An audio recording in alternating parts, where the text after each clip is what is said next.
my time studying like classical piano, I really think has like distorted my view of like what working hard at something means. With piano, working on like 8 pieces for like a whole year, and then it's kind of like practice, practice, practice, competition, practice, practice, competition, or like concert, that kind of thing.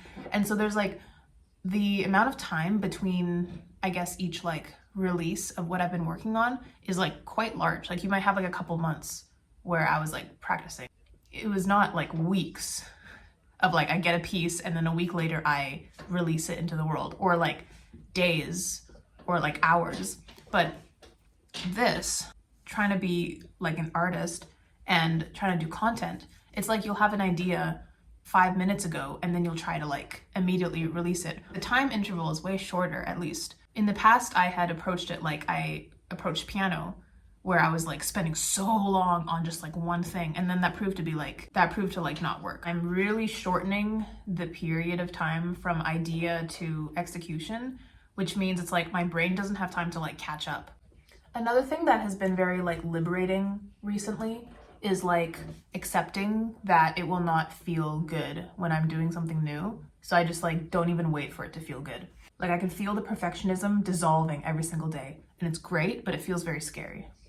But the more I commit to doing it, the more I just start speaking before feeling like it's an interesting thing to say. The more I just like get ideas on the paper, the more I just hit record with music and in like content, it gets easier and easier. The next thing that really helps is telling myself, make it bad. For the people who have felt like the absolute paralyzing level of self-sabotaging perfectionism tendencies that I felt, the concept of like trying to make something good is just like completely distorted.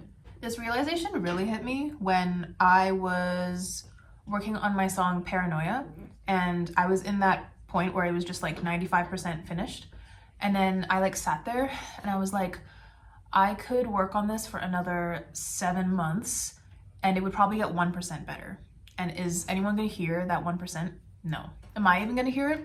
Probably not. Like I'm probably going to forget about it 3 years later. Which brings me to my next point. See the big picture. Seeing what worked, seeing what didn't, and then just keep going. I now see like this thing is, it's huge, it's long. It's your entire life. The whole like idea that like you could like spend so much time planning for something, like that's not gonna really do anything. Like actually, it's like such a mind fuck for me. Like that thought, like, okay, if I like work really hard on this one project, then it's gonna change everything. Like, no, it will not. The first one won't, second one, the third one, not even the 50th one.